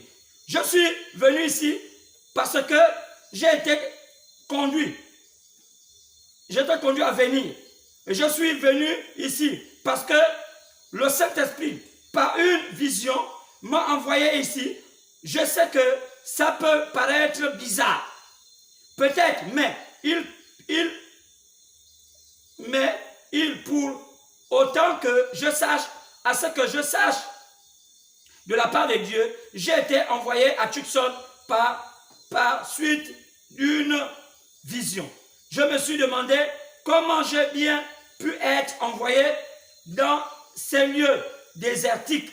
Et puis ici, où il y a, sur le plan spirituel, cette ville-ci, je ne connais aucun endroit qui soit plus mort spirituellement parlant que Tucson, que la ville de Tucson. Il y a la guerre, il y a la guerre entre les églises. Mais c'est les esprits aujourd'hui en Afrique. La guerre entre les églises. Quoi encore? La guerre entre les églises. Il y a des disputes entre les assemblées. Il n'y a pas d'unité. Il n'y a pas d'unité. Ils sont tous là à s'agripper, à retenir, à faire pression, à chercher à avoir celui-ci ou celui-là ici avec nous. Quoi c'est? Ils veulent faire des prosélytes. C'est un désert sur le plan spirituel aussi. Quoi? Chercher quelqu'un déjà le fidèle. Oh, viens chez moi. Lui là, c'est un faux pasteur. Oh, il n'a pas le ministère. Il n'a pas une belle église. Regarde, on est chez nous, c'est climatisé. Chez nous, le meilleur chantre. Regarde, oh non, quoi, c'est ça. Oh, comment? Au Gabon. Je parle là-bas du Gabon. Parce qu'en Congo aussi, c'est leur bêtise là-bas. C'est comme ça. Tel s'attend pas avec tel. Le même message. Et ce sont eux qui sont censés être les pères, soi-disant. Ils veulent s'approprier des pères du message. Alors que pour nous, le père du message, c'est William Branham. Mais ils veulent faire l'africanitude. C'est que je ne peux pas nier le fait qu'il y a des gens anciens dans la parole de Dieu. Mais non. Mais regardez les comportements. C'est des critiques. Et ils transmettent, ils construisent aussi des petits prosélytes. Donc, des gens qui aiment aussi critiquer. Donc, ils font naître des ministères des critiqueurs. Comment William Branham, dans le message appelé, quelle maison me bâtirez-vous? Il dit cela. Les gars des églises, il n'y a pas d'unité. Quand on parle d'unité, dit, oh l'unité là, c'est pas dit qu'on doit se réunir. L'unité veut dire qu'on va aller sur le message. J'ai entendu des réunions où les pasteurs disent comme ça. Ils ne veulent pas croire toute la parole. Chacun prend là où ça le plaît. Là où ça ne le plaît pas, il ne prend pas. Frère, on dit que quand on voit une ville comme ça, elle est morte spirituellement parlant. Comme le Gabon, comme Libreville. Ça siège quoi? La même chose quand on fait les églises dénominationnelles, pentecôtistes, charismatiques, on n'a pas. Ils vont partout. Quoi? Les Congolais qui du Congo. Ils viennent s'étendre. Même quand William Branham dit que c'est pas bien. Si vous êtes missionnaire, c'est bon. Faire sentir que missionnaire, c'est bien. Un frère qui vient de notre pays, qui va aider les autres frères en tant que missionnaire et amener les autres à comprendre le message, les encourager. Ça, c'est bon. Mais venir s'établir, s'installer, dire, je suis le plus grand pasteur au Gabon, il n'y a pas de ministère. Et marcher avec la colonie. Et ce sont les gens comme ça que les émissaires de Joseph Branham viennent établir comme étant, ce sont les responsables de la voix de Dieu au Gabon. Vous voyez quelle confusion? Il n'y a pas que les Congolais, les Béninois, les Togolais, les Nigérians. Oh, ceux ne sont même pas nombreux. Les Camerounais, mais ceux qui sont plus nombreux dans cette affaire-là, ce sont les Congolais démocratiques, Congolais Brazzaville. Et donc, Dieu ne va pas, Dieu va laisser tout un pays sans avoir un ministère. Vous avez déjà vu depuis quand Dieu peut permettre que tout un pays, il n'y a même pas un homme à qui Dieu parle. Donc il faut forcément des états. C'est un mauvais esprit. Et on appelle ça maintenant William Branham. Oh, William Branham va se retourner à sa tombe pour dire malheur à vous. Il a dit cela ici. On peut encore lire des choses. Tellement de choses. Dans le message appelé quoi? Dans la démonologie. La Bible dit clairement. Oh putain, William Branham dit. On ne peut pas réchauffer. On ne peut pas se réchauffer avec un tableau de feu. Un tableau de feu. On peint. On veut peindre William Branham. On ne peint pas le Saint-Esprit. Le Saint-Esprit doit être plein de malins, un homme. qu'est-ce qu'on a fait? On a passé tout notre temps à peindre le message, mais pas à vivre le message, parce qu'on ne connaît même pas l'auteur du message. Notre problème, c'est de peindre. Donc, connaissons d'abord les idolâtres africains. Donc, le même esprit va faire entrer le message pour pouvoir faire entrer l'idolâtrie dans le message. Donc c'est dommage. Quand on écoute cela, on peut amener autant de choses comme ça. Écoutez encore. Que dit le prophète? Le message appelé question-réponse du 27 mai 1962, dimanche soir. Page ou paragraphe 27. Page 27. Je suis dans les imprimeries de Shekinah. Bon. Regardez bien. Que dit Frère Branham? Il parle des 3 types de prédicateurs ou des églises qui vont induire les gens en erreur, mais qui lisent les brochures. Écoutons. Ils lisent les brochures de William Branham, mais pourtant leur rôle, c'est d'induire les gens en erreur. Qu'est-ce qu'ils disent? Question-réponse du 27 mai 1962, dimanche soir, version Shekinah. Je n'ai pas d'impression. Alors écoutez, paragraphe 161. Je vois un homme différent, se lever. J'entends parler de lui. Un grand homme qui a du succès. Je m'aperçois que son message s'éloigne de la Bible. Je le vois retourner vite là, dans son coin. Voyez, observez un autre qui s'élève là-bas. Mais ici, donc, quand il se fait un grand homme ici, je vois un homme se lever, j'entends parler de lui. C'est un grand homme qui a du succès. Je m'aperçois que son message s'éloigne de la Bible. Son message s'éloigne de la Bible. Regardez bien, il faut même parler de la catégorie, les 3 catégories de personnes là. Il dit, mais voilà, il dit encore. Après, voyez-vous, j'observe un autre qui s'élève là-bas, mais il ne parvient pas à atteindre les aigles. Donc, il ne comprend pas les dimensions les plus élevées du message. Donc, il presse le rudiment. Pourquoi? Mais vous allez comprendre pourquoi ce message n'est pas fait pour des littéraires. Ce message est fait pour les spirituels. Pas parce que tu as fait des études, pas parce que tu as un niveau bac, pas parce que la spiritualité n'a rien à voir avec le niveau bac. La spiritualité n'a rien à voir avec des relations avec des amis passés. Tu connais des amis politiques, je ne sais pas quoi. Ça n'a rien à voir. Il faut être spirituel. Oh, observez celui-là. Observez un autre qui se lève là-bas, mais il ne parvient pas à atteindre les aigles. Il reste parmi les corbeaux. Il reste parmi les corbeaux dénominationnels. De qui Frère Branham parle ici? Il n'arrive pas à s'élever parmi les aigles. Il reste parmi les corbeaux dénominationnels. Donc, s'il reste maintenant parmi les corbeaux dénominationnels et que Frère Branham indexe ces gens d'hommes, ça veut dire que c'est un homme qui s'empare au message.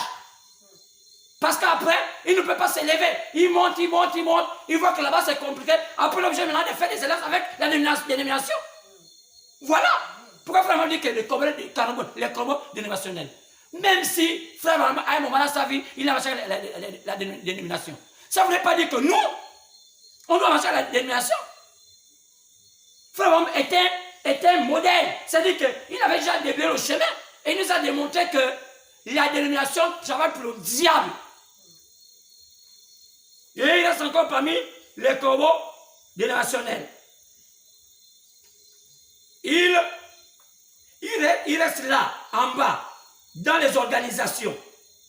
Donc il reste là en bas, dans les organisations. Demandez-leur. Mais leurs autorisations d'exercer en tant qu'église au Gabon, parce que c'est des associations. Ça devient un César du chantage.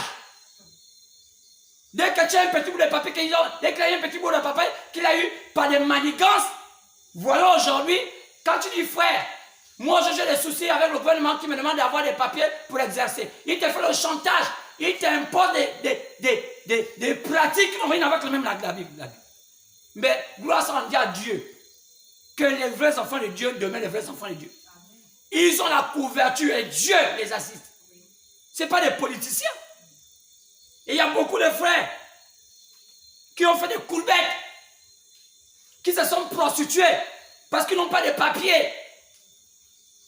Moi, j'en ai essayé de demander à les frères, je n'ai pas de documents juridiques au Gabon, aujourd'hui, on ne fait plus cela. Faites-moi. Oh non, oh non. Mais Dieu m'a fait grâce. Il voulait faire le chantage, Dieu m'a fait grâce. J'ai aussi fait ma procédure, elle a abouti. Oui, juridiquement parlant, je suis reconnu. Et j'ai mes documents qui me permettent de prêcher l'évangile au Gabon, propre, sans me prostituer. Car les enfants de Dieu, Dieu se soucie d'eux. Oui, monsieur, c'est du chantage. Le troisième, regardez, puis j'ai vu un autre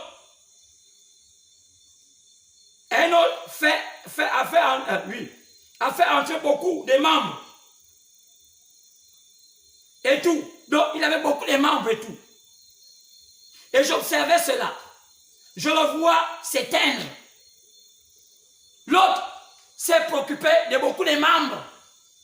Avoir beaucoup de fidèles, pour avoir beaucoup de dîmes. Parce que pour eux, pour atteindre l'autorité, pour qu'on puisse les respecter, il faut calculer, avoir beaucoup d'argent par le nombre de fidèles qu'on va obtenir, même si on utilise des pratiques fausses. Et voilà Abraham qui parle de ça. Il va avoir beaucoup de fidèles et des membres, et il finit par s'éteindre.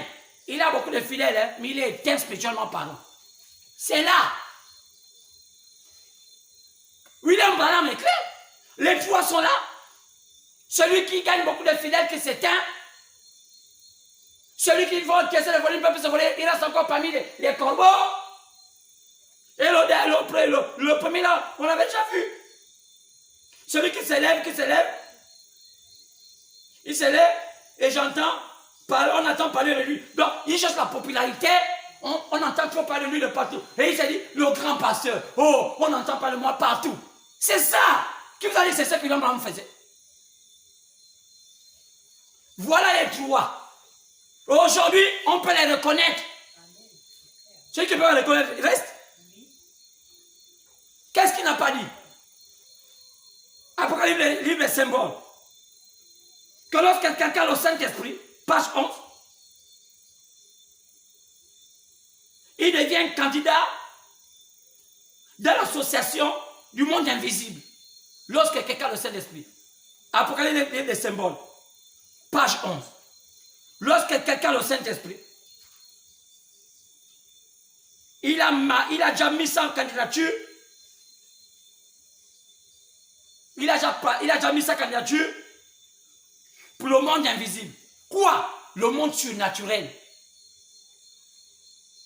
C'est comme Frère disait dans les 7 sauts, il dit le troisième poule n'est pas pour les bébés pentecôtistes. Mais pourquoi William Branham a insisté sur ça? Mais regardons. William Branham dit que le troisième poule n'est pas pour les bébés pentecôtistes.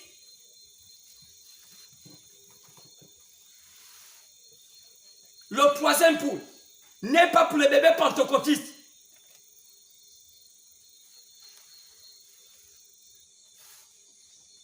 Écoutez William Branham, je vous donne la référence. Pourquoi il le dit? Parce que il y a trop de gens qui ont amené à chosifier le message de William Branham. C'est devenu tellement chosifié.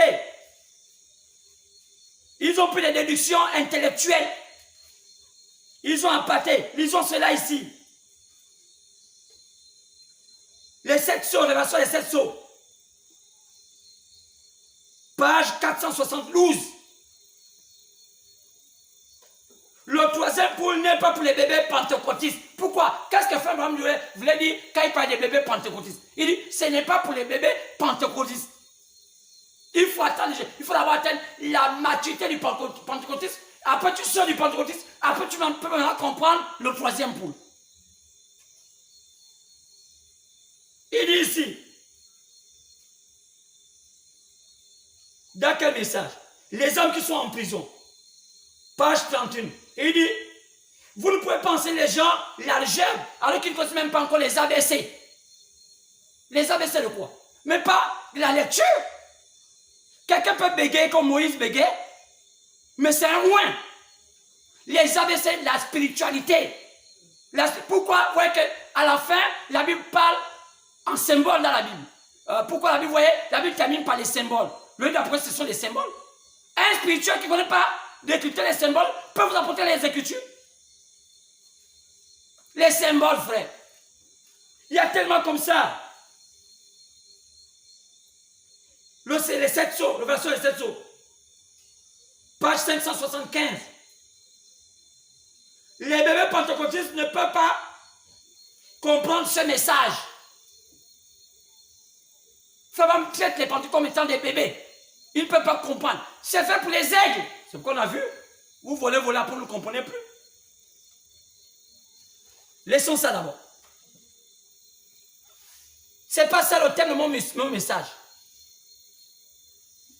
J'ai entendu des déclarations où on parle de la chronologie des événements qui vont se passer sur la terre, partant de les âges de l'Église. Les âges de l'Église, l'enlèvement, les noces et tout ça. Donc on peut aller comme ça jusqu'à ce qu'on arrive à l'ouverture des sceaux, le fait des trompettes, aux coupes qu'on appelle, les fêtes d'expiation et le millénium. Les gens disent que ce n'est pas ça prêcher l'évangile. Donc, les gens sont de vouloir faire comprendre aux gens qu'aujourd'hui, vivons le millénium. Quoi? Oh, parce qu'il est écrit dans le chapitre 10 que lorsque l'ange puissant a sonné la trompette, lorsqu'il a créé une voix forte, il n'y avait plus de temps. Attendez. Quand on regarde Actes chapitre 15, partant du verset 13 à 14, il a dit que Dieu a d'abord jeté son regard vers, c'est Jacques qui dit ça, l'apôtre Jacques qui dit ça, Actes 15, 13 à 14, Dieu va d'abord jeter son regard vers les nations, pour chercher parmi les païens, pour chercher parmi elles un peuple qui a porté son nom. Mais entre-temps, quand Dieu jette le regard vers les nations, que devient Israël? Est-ce qu'Israël cesse de vivre? Lorsque le prophète Daniel dit, lorsqu'il parlait des événements qui se passent en Israël, lorsque le sacrifice perpétuel va cesser, que le temps du Messie prend d'abord, s'arrête pour 3 ans et demi, parce que lui, il devait terminer dans les 70 semaines de Daniel, la dernière semaine, où la dernière semaine, le Messie est tué et le temps d'Israël s'arrête. Est-ce que lorsque le Messie est tué, lorsque le sacrifice perpétuel est arrêté, est-ce qu'Israël cesse de vivre? Mais pourquoi plus tard, les 3 dernières années sont reportées au temps d'Apôtre chapitre 11, là où on dit qu'il y aura 2 oliviers qui viendront. Bon, pendant tout ce temps-là, alors que Dieu est en train de parler aux païens, où est Israël? Est-ce qu'Israël ne vit pas? Quand on dit que le temps d'Israël a d'abord pris fin, ça s'est arrêté. Ça ne veut pas dire que ça s'est arrêté. Ça veut dire qu'il y a des événements où Dieu n'est pas obligé de dire de ce qui se passe ici en Israël. Maintenant, quand vous dites que non, quand on dit après chapitre 10 que oh non, il n'y avait plus de temps, oh c'est qu'on est dans l'éternité. Qui vous a dit ça? On va dans l'éternité avec un monde foutu comme ce monde. Lui, on m'a dit dans le message appelé les 16 ans de l'église. Il dit il n'y aura pas de pape au millénium. Montrez-moi depuis que Frère Branham est parti jusqu'à aujourd'hui. Est-ce qu'il n'y a pas eu toujours des papes? Pourquoi vous n'avez mis maintenant comme nous sommes au millénium? À quel moment il y a eu le millénium? Puisque Frère Branham dit que je vais vous démontrer ça. Je suis là. Il dit qu'il n'y aurait pas de pape au millénium. Donc, jusqu'à aujourd'hui, depuis que les papes ont commencé, jusqu'à aujourd'hui, il y a tous les papes. Aujourd'hui, on a un pape là. un Argentin. Où est quel millénium? Quand Branham était là, il y avait un pape. Je sais, celui que Jean-Paul avait remplacé. C'est Paul VI ou Paul combien? Maintenant, on dit non, nous sommes dans l'éternité. Quelle éternité? Dès qu'on a un peu d'argent, dès qu'on a un peu de bien, dès qu'on on pense être quelque part. Non, revenez à Dieu. Ne tronquez pas les Écritures. C'est ce que dit l'apôtre Paul dans Galates chapitre 1. Pardon, verset 8, il le dit ici. Galates 1, je peux le lire. Dans 1 Corinthiens chapitre 3, que celui qui bâtit n'a qu'à faire attention. Vous bâtissez là, oh non, vous prenez Apocalypse, vous prenez l'enlèvement de William Branham. C'est-à-dire que non, lorsque celui qui bâtit, lorsque les femmes dit que nous sommes un autre message, c'est vrai. Dit que, vous savez, un vrai maçon, c'est celui qui connaît bâtir, qui connaît faire la ligne, il sait aussi prendre la courbe. Oui, mais de quelle courbe vous allez placer? La courbe dit aujourd'hui que, oh non, vous allez comprendre des choses terribles. Que l'Armageddon, on peut faire les similitudes. Bon, ok. La première chose qui s'est passée là, on va peut-être lire ça tout à l'heure, dans Apôtre chapitre 16, dans le couple. Je vous ai dit que c'était des fêtes. La fête des Pâques, qui était un type des âges. La fête des moissons qu'on appelle la Pentecôte, qui est la Pentecôte. La fête des trompettes, qui est là où l'ouverture des sceaux.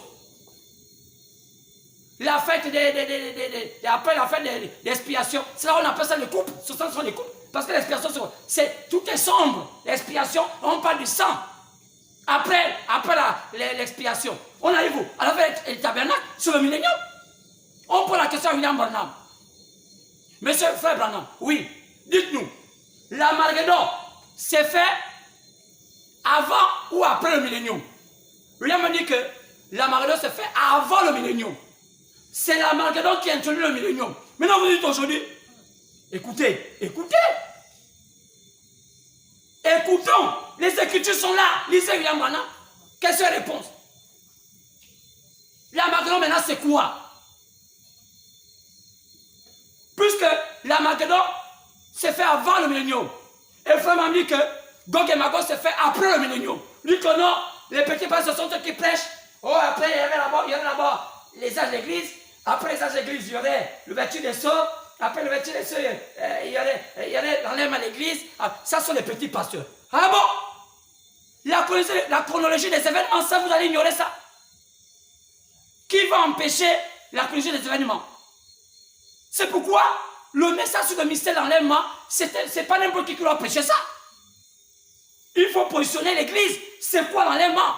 Parce que, attention, ne confondez pas la révélation des sceaux et l'accomplissement des sceaux. Attention. Je vais vous démontrer ça tout à l'heure. Lorsque Jean avait vu les trompettes d'Israël, parce que Frère parle dans l'affaire des trompettes que les trompettes, c'est le temps d'Israël. Parce que l'église est enlevée au 4e sceau.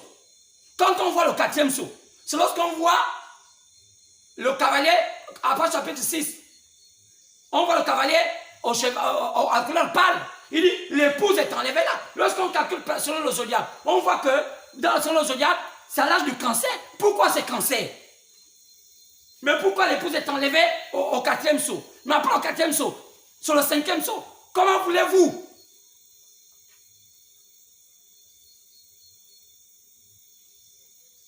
Accorder des choses qui ne sont pas accordables. Je vais vous lire pour remettre certaines choses à leur place.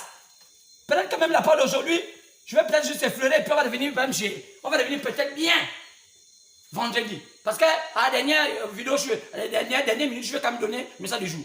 Regardez bien. Prenons l'Apocalypse.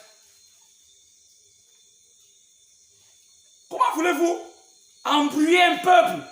Un prophète a déjà posé les bases et vous venez encore embrouiller. Et vous appelez ça la révélation de la parole. Les gens qui ne s'accordent pas, on va voir, et puis on va voir William Branham, qu'est-ce qu'il dit? Vous allez voir? Dans la similitude. Comment pouvez-vous dire que la 5e trompette typifie le 5e sceau? Vous allez voir que c'est faux. La cinquième trompette, ce n'est pas la cinquième. On va lire tout à l'heure William Branham. La cinquième trompette n'est pas la similitude, le cinquième sceau. C'est faux. On va lire ça tout de suite. Lisons. Allons-y bien, on va d'abord regarder ça.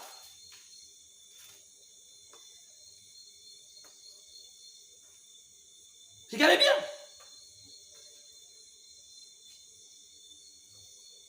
C'est grave. Dans les trois malheurs qui vont arriver. Parce que ces trois malheurs-là ont un lien avec l'Armageddon. D'Apôtre chapitre 16. Regardez, lorsque vous regardez bien, Apôtre chapitre 16, en réalité, ça n'est pas être positionné là au chapitre 16. Vous savez pourquoi on met ça au chapitre 16? Parce que, on met ça au chapitre 16, pourquoi? Parce que c'est l'Armageddon qui va faire introduire le millénium. Donc, c'est l'Armageddon qui va faire en sorte que tous les systèmes prennent fin. C'est une guerre qui est spirituelle, qui est aussi physique. Donc, pourquoi on a placé ça au chapitre 16? Parce que, après le chapitre 16, on vient au chapitre 17, on voit la prostituée. Quelle grande prostituée? C'est le système catholique. Donc, Dieu a placé ça là pour montrer que c'est l'Armageddon qui va faire anéantir ce système pour faire introduire quoi? Pour faire introduire le millénium. Pourquoi? Parce que lorsque l'Armageddon est là, au chapitre 16, la bête est détruite. Au chapitre 17, on voit au chapitre 18, on dit que c'est Dieu qui a suscité cette puissance qui va détruire. C'est Dieu qui a suscité cette corne-là pour détruire la grande prostituée.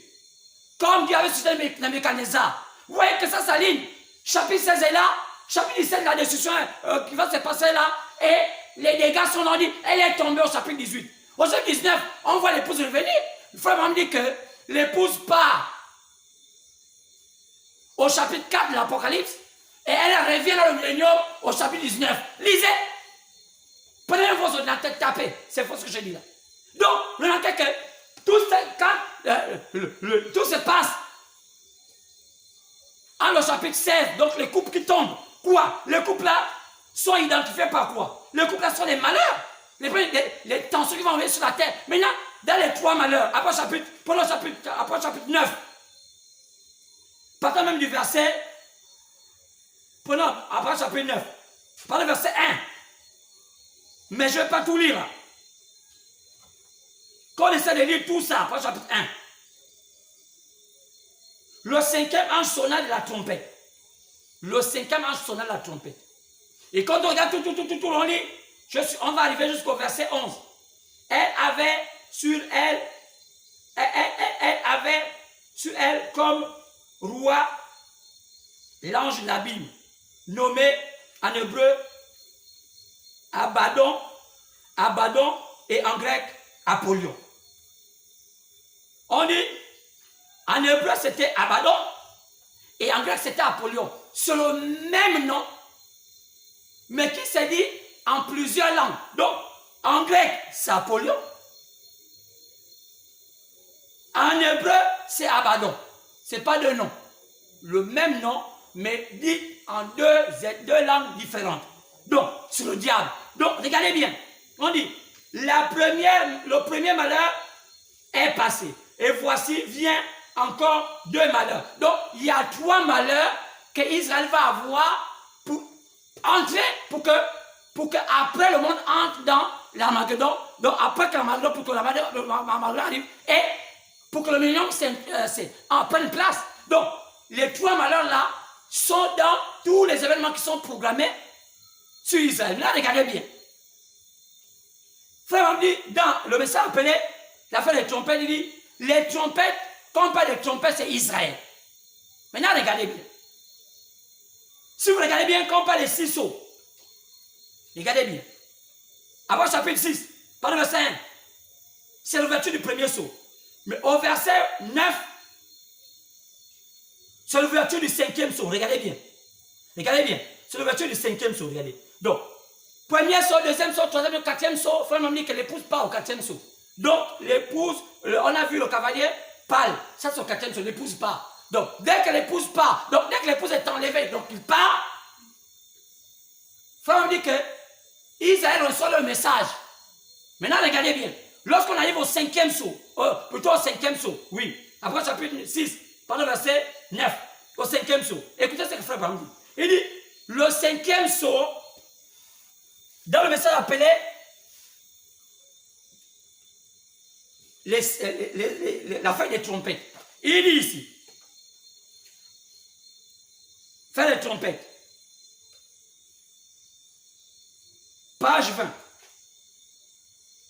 paragraphe 35, il dit, souvenez-vous que sous le 5e sceau, chacun de ces martyrs qui soupirait reçut une robe selon la parole de Dieu.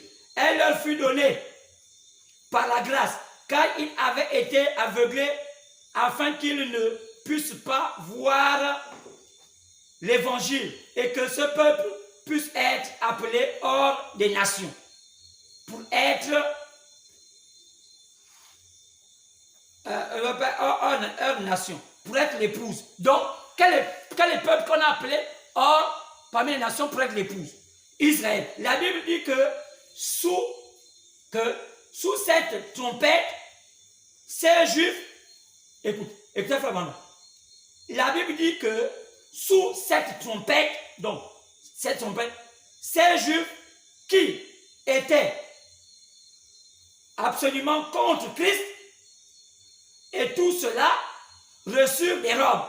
Qui, sous cette trompette, ces Juifs reçurent des robes. Donc le chapitre A, l'ouverture du 5e sceau, ce sont les Juifs qui ont reçu leur robe hors d'Israël. Écoutez ce que frère m'a dit. Avant même. Il dit, écoutez comme il dit. Il dit, écoutez bien. Parce que c'est pas ça, voilà. Allons-y. À la page 19. Paragraphe 129. Il dit, remarquez, maintenant, la continuité de l'écriture. Elle est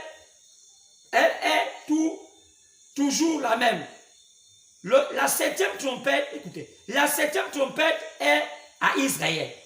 La 7e trompette appartient à Israël. C'est ça que le 7e sceau est pour l'Église. Donc, la 7e trompette, c'est pour Israël. Le 7e sceau est pour l'Église. Donc, mais comment la 7e trompette va être pour Israël et le 7e sceau va être pour l'Église? En temps, la 7e trompette sonne à au 6e sceau. Alors que le 7e sceau n'est pas encore révélé. Pourquoi la Bible dit ici que le 7e sceau, Frère dit que le 7e sceau est l'image de la 7e trompette pour Israël. Remarquez bien que quand on lit la Bible, la 7e trompette est d'abord parlée avant de parler du 7e sceau. Regardez bien quand on parle des trompettes. On parle des trompettes tout dans la Bible. Regardez. Vous allez voir que quand on parle des trompettes dans la Bible, c'est avant même qu'on ne parle du 7e sceau. Regardez bien. Regardez bien. Où est-ce qu'on parle de cette trompette? On parle de cette trompette de l'Apocalypse chapitre 8, partant du verset 7. La première sonna, on parle de trompette. Donc, partant du verset 6. Chapitre 8, Apocalypse, partant du verset 6. Et les sept anges qui avaient les 7 trompettes se présentaient en sonnet. Donc on reprend, je reprends. Les sept anges qui avaient les 7 trompettes se préparaient en sonner, autant pour moi. Écoutez, première trompette, regardez. Première trompette, deuxième trompette, regardez. Nous sommes dans l'Apocalypse chapitre 8. On est au chapitre 8, chapitre 9, jusqu'au chapitre, regardez bien. Nous sommes déjà à la 6e trompette. Frère Branham dit que la 6e trompette appartient à Israël. Donc, c'est l'avant-dernière trompette. Donc, le temps déjà est en train de se manifester Mais on n'a pas encore, on n'est même pas encore arrivé à Apocalypse chapitre 10. Pourquoi? Parce que le septième sceau se révèle, bien se montre après chapitre 10. Mais les sept trompettes se montrent à partir du chapitre 8. Vous avez remarqué qu'au fur et à mesure, nous sommes jusqu'à la trompette. Nous sommes à la trompette, la septième trompette. On n'a même pas encore atteint la révélation des sept sceaux. Mais pourquoi les trompettes sont avant les sept sceaux alors qu'on dit que les sept sceaux appartiennent à l'épouse? Parce que, en réalité, le septième sceau va se manifester en même temps que la septième trompette. C'est pourquoi vous allez remarquer que la septième trompette naît jusqu'à après chapitre 10, donc après chapitre 11, lorsque les deux oliviers sont là. Donc, en réalité, les deux trompettes doivent se manifester ensemble. Il y a une différence entre révéler et la manifestation. Donc, on voit qu'ils vont être ensemble. Donc, la septième trompette est pour Israël comme pour Israël et le septième sceau est pour les nations. C'est ce qu'il faut me dire. Donc, la septième trompette et le septième sceau se manifestent dans le même temps. La septième trompette pour Israël et le septième sceau pour les païens, pour l'épouse, vont se manifester au même moment. C'est pourquoi c'est à ce moment-là où le monde prend fin. C'est à ce moment-là que le monde prend fin. Donc, c'est pourquoi on dit il y aurait un silence. C'est quoi le silence? Pourquoi Frère nous a montré dans les 7 visions? La dernière vision, c'est le silence. Quand on dit, il regardait, il avait les États-Unis, c'était les décombres. C'était totalement le noir. Mais pourquoi le septième sceau va être révélé dans un silence? Parce qu'il n'y aurait plus personne pour parler. Si on regarde aussi la septième, vous allez voir que elle aussi, quand elle va se détendre, elle va être révélée. Elle va être révélée lorsque le dernier malheur va se faire. Mais le premier malheur s'est fait à quel moment? Parce qu'il y a eu 3 malheurs pour Israël, pour les 7 trompettes. Regardez bien. Regardez bien ce qu'a dit Branham, le prophète William Branham. Donc, regardez bien. Il dit, page 19. Il dit, écoutez bien ce que le prophète dit. La septième trompette est à Israël. C'est que le septième sceau est pour l'épouse. Nous découvrons que dans le 5e sceau, écoutez frère, les âmes qui se trouvent sous l'autel reçurent des robes. Donc, on leur donna des robes. Non parce qu'elles les ont gagnées, mais parce qu'elles se trouvaient dans la dispensation pendant laquelle Dieu usait encore de grâce avec les nations.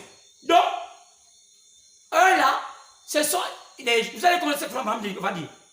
Donc, ce sont les Juifs qui ont reçu ça pendant le temps où les nations étaient dans leur temps de grâce. Non avec les Juifs. Donc, les Juifs n'en ont pas reçu. Ce sont des Juifs qui ont reçu ces robes-là parmi les nations. Et les familles ici, non avec les Juifs. Donc, ils n'étaient pas parmi les Juifs. Mais qui sont les Juifs qui ont reçu leurs robes dans les temps de tourment, pas dans le temps des Juifs, mais dans le temps des nations. Mais ce sont ceux-là qui sont déportés, hors d'Israël, qui se retrouvent où? Qui sont retrouvés dans la Deuxième Guerre mondiale. Écoutez ce que Frère me dit. Il dit, non avec les Juifs. Israël est sauvé en tant que nation. Pas en tant que Juifs maintenant. Maintenant, cette fois-ci, ils sont sauvés en tant que nation. Le 5e sceau, hein? Il n'y a pas le 5e sceau. Dieu traite avec Israël en tant que nation. Donc, au 5e sceau, c'est Dieu qui traite avec Israël comme nation. Dieu a pris d'entre les nations un peuple pour son nom. Pour son nom. Et non une nation pour son nom. Dieu a pris un peuple pour son nom, non une nation pour son nom. Donc, quand Dieu a pris un peuple pour son nom, non, l'épouse, c'est le peuple du Seigneur qu'il prend partout dans le monde pour porter son nom. Donc, c'est un peuple. Par contre, Israël, eux, c'est une nation qu'on prend. Ce n'est pas un peuple qu'on prend. Donc, c'est différent. Donc, regardez bien. Donc, non une nation pour son nom. Car cela ne concerne qu'Israël. Donc, le 5e son ne concerne qu'Israël. Écoutez bien. Mais ça, cette fois-ci, Israël est hors de sa patrie, mais là, ils sont considérés comme des nations, comme une nation. Regardez bien. Et il dit, ça concerne Israël. Alors, lorsque Hitler au paragraphe 130, lorsque Hitler et les autres persécutaient les Juifs et furent toutes les choses qu'ils furent. Regardez, Staline, Hitler et tous ces dictateurs qui s'élevaient pendant ce même âge. Si nous en avions le temps, nous en parlerions plus en détail au nouveau venu. Nous y arrivons déjà. Écoutez, faites allusion. Observez ce qui se passa en Allemagne. Et observez ce qui se passa en Allemagne. Dans les autres nations, les Juifs se sont installés. Après qu'on les ait pourchassés, au premier siècle, ils se sont installés en Allemagne pendant le monde entier. Dans tous les pays. Mais depuis les 20 dernières années, s'est levée une persécution implacable contre eux. Contre eux. Je suis allé. Donc il est vraiment en train d'expliquer que la persécution s'est passée en Deuxième Guerre mondiale est le lien avec le 5e sceau. Donc après l'enlèvement, donc remarquez bien. Mais lorsqu'on regarde, donc en réalité, si le 5e sceau s'est accompli lorsqu'on persécutait les Juifs en Allemagne, mais nous on ne connaissait même pas encore le message. On ne connaissait même pas qu'il y avait un prophète. Comment Dieu traverse ces choses? Dieu embrouille. Tout le monde ne doit pas comprendre le mystère. C'est pourquoi il y a des choses que je ne peux pas dire ici. Qui concernent à ça, que sinon le diable va m'écouter pour dire, je suis parmi les premières personnes qui ont dit que quelque chose s'est passé à Yuyan, en Chine. Oh non, beaucoup de personnes ont prêché. Non, c'est pas ça, c'est l'avertissement de Dieu. J'ai dit que non, c'était un essai. Les gens commencent à partir dans... Aujourd'hui, beaucoup levaient maintenant. Regardez, écoutez vos anciennes prédications, ce que vous avez raconté au sujet du coronavirus. J'ai dit que non, c'est une prophétie qui a commencé à s'accomplir. Ce sont les Russes qui ont commencé à délocaliser leur endroit où avant se passer des choses.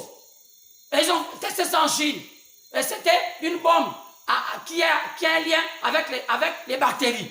Aujourd'hui, tout le monde revient pour dire, oh, même Donald Trump, le président américain, commence à dire, ah! Mais tout le monde, oh non, regardez ce qui s'est passé au temps de Moïse. C'était faux. Mais regardez bien. Donc, Frère Branham parle ici, il dit clairement que le 5e sceau, c'est ce qui s'est passé. Ce qui s'est passé avec Israël, lorsque c'était en Allemagne et dans tous les pays, ils ont la persécution. Donc, le 5e sceau, c'est ce qui se passe en Israël. On a l'occasion de venir sur ces messages. Et, Frère me dit maintenant que, est-ce que vous savez que, Frère me dit dans le message, il dit, toutes les trompettes sonnent dans le 6e sceau. Il dit, vous savez ce qui s'est passé? Il dit, la première trompette, la deuxième trompette, la quatrième, jusqu'à la 5e trompette. Vous savez ce qui se passe? Il dit, la première chose, la 5e trompette, c'est lorsque l'armée de Rome persécuta les Juifs pour les faire sortir de leur patrie. C'est comme pas de l'Euphrate. Regardez bien où on positionne la femme là, qui dort au chapitre 12. On dit non, frère me dit que la lune là, ce n'était pas l'épouse, c'était la loi. On va voir ça, on va voir un message sur ça. Pourquoi? Il dit, c'était l'église, c'était Israël. qui était pourchassée par le pouvoir de Rome. Rome était toujours l'ennemi d'Israël. Alors, la femme s'est enfuie au désert jusqu'à l'Euphrate. Alors, on a vu les armées. Les armées là, c'était quoi? C'était tout Rome. C'est pas les États-Unis, ce n'est pas l'Angleterre. Non, non, non, non, non. C'est Europe, c'est l'armée romaine. Donc, le premier malheur ne s'est pas fait, ne s'est pas accompli dans le 5e saut. Le premier malheur s'est accompli dans le 6e saut. Donc, le 5e saut est inclus à la 6e trompette du 6e saut. Monsieur, écoutez bien, si William Branham nous dit que le 5e saut, c'était quand Israël fut persécuté à la Deuxième Guerre mondiale, et que William Branham dit que à la première trompette qui s'est fait, quand on voit la première trompette, parce qu'il dit toutes les trompettes là, c'est le temps d'Israël. Ils ont 7 trompettes. Mais il dit que tout ce qu'on voit dans les premières trompettes, c'est ce qu'Israël a subi au 1er siècle avec Rome, et ça termine toujours avec Rome. Ça commence par l'Euphrate. L'Euphrate, c'est quoi? C'est entre Israël, le Liban, tous les pays qui sont tous Israël là. L'Euphrate est quelque part là. Regardez où c'est tout l'Euphrate. Entre l'Égypte et tout ça là. Donc, remarquez facilement, quand Jésus avait fui Hérode pour qu'on ne le tue pas, il n'a pas vu de partir en Égypte. L'Euphrate entre Israël et l'Égypte. Donc, en réalité, le chemin le plus court que les Juifs avaient pris pour fuir la persécution romaine, c'était l'Égypte. Ils sont passés par l'Euphrate. Donc, ça commençait par l'Euphrate et ils sont allés dans tous les pays du monde entier. Donc, la guerre, c'est là. L'Armageddon va se passer là. Quoi? On va entendre par rapport aux richesses des États-Unis, comment ils vont devenir riches, comment ils vont. Oh! Donc, en réalité, si le 5e saut, c'est ce qui s'est passé chez les Allemands, en Allemagne, dans tous les pays pour les Juifs, donc ça veut dire que le 5e saut est à côté de la 6e trompette, parce que la 6e trompette, c'est quand à la veille de l'entrée des 2 oliviers. Parce qu'on remarque bien que le 5e saut, si c'est ce qui s'est passé dans la Deuxième Guerre mondiale, lorsqu'ils reviennent maintenant vers leur patrie, dans les ailes d'aigle, comme cette femme qui a été gardée au désert pendant 3 ans et demi. Mais c'est pas combien de 3 ans et demi qui était prévu? Mon Dieu! Donc ça veut dire que donc, dans le premier malheur, c'est fait ça s'est fait dans le 6e saut, mais de la première trompette à la 5e trompette. Donc en réalité, la 6e trompette commence par le 5e saut. Parce que le 5e saut, c'est la veille de l'entrée des 2 oliviers. Parce que le 5e saut se fait parmi les païens et ils sont chassés et reviennent dans leur patrie. Et les 2 oliviers ne peuvent pas se manifester si aussi longtemps qu'ils ne sont pas dans leur patrie. Mais dans leur patrie, comment? Là, ils se sont persécutés. Donc au 5e saut. Non, en réalité, Dieu enlève le 5e saut, le place hors du 6e saut, parce qu'il va dire que c'est quelque chose qui s'est passé hors d'Israël. Oh Seigneur Jésus-Christ. Gloire soit rendue à Dieu. Nous avons envoyé un prophète. Les choses sont positionnées. On ne peut pas nous tromper. Quelqu'un qui lit beaucoup ne peut pas nous tromper. Frère, personne ne va nous tromper. On peut prendre. Contentement, on va lire. Prenez vos positions. Vous allez voir. Positionnez les choses. Donc, c'est pas ça la prédication. J'ai voulu préciser les choses. Mais vous allez voir que le 5e saut, en réalité, se trouve aussi. Normalement, devait se trouver dans le 6e, dans le 6e saut, inclus en intérêt, parce que le 6e saut, ça concerne Israël, mais hors de sa patrie. C'est qu'on les met hors de la patrie. On met ce sont-là hors de la patrie, parce que ce sont les gens qui subissent la frère dit que ce sont des gens qui subissent leur couronne, pas parce qu'ils ont servi l'éternel, c'est parce qu'ils ont la grâce, c'est parce qu'ils ont tué Jésus. Donc, la Bible précise qu'à cause du nom de Jésus, donc on les tue à cause du nom de Jésus. Pas à cause du sang, à cause du nom. C'est la différence. Donc, bien aimé, là, vous n'avez pas bien compris. On va voir les détails de la chose. Vous allez voir comment.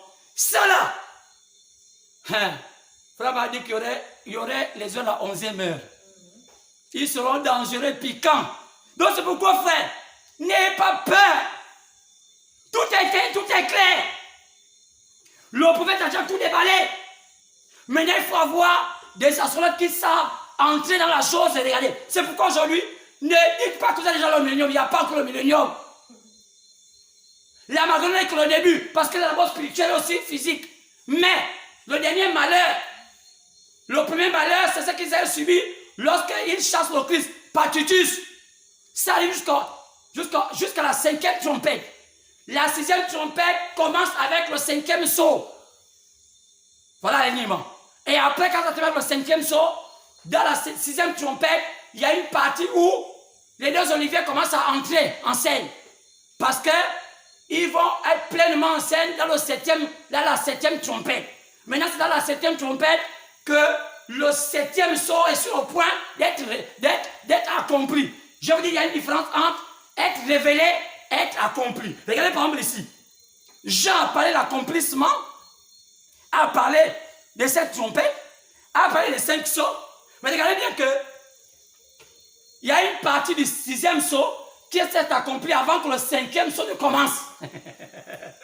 Lisez, puisque si le 5e sceau s'est révélé, si le 5e sceau s'est révélé par les Juifs qui étaient hors d'Israël, mais à quel moment le 6e sceau a commencé, le 2e sceau a commencé au moment où il y a eu maintenant les premières trompettes. Mais les premières trompettes ont commencé quand? On a commencé au 1er siècle lorsqu'on a poursuivi Israël. Or, on les a chassés Israël hors de sa patrie. Mais à quelle année on a chassé Israël hors de sa patrie? Mais c'est avant que le 5e sceau ne commence à arriver, parce qu'on ne savait même pas qu'on allait les tuer. À part la possibilité qui disait ça. Donc, le 5e sceau n'était même pas encore accompli, alors que le 6e sceau était déjà en train de s'accomplir. Est-ce qu'on peut comprendre ces choses? Frère, le temps est venu, les choses vont être précisées. N'aie pas peur. N'aie pas peur. N'aie pas peur. Alors il ne reste que 5 minutes. Je n'ai pas pu, je vais quand même lire ma prédication du jour. Oh, il fallait mettre les choses au point. Je vais peut-être quand même lire après. Venons mercredi, vendredi. Prenons psaume, lisons, levons-nous. Psaume 103, verset 1 à 3. On parle de comment la maladie entre dans un corps. Psaume 103. Psaume 103.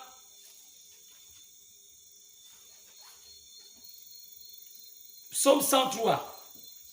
Partons du verset 1 à 3.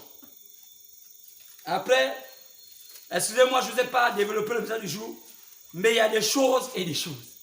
Je crois que ça vous a vraiment aidé.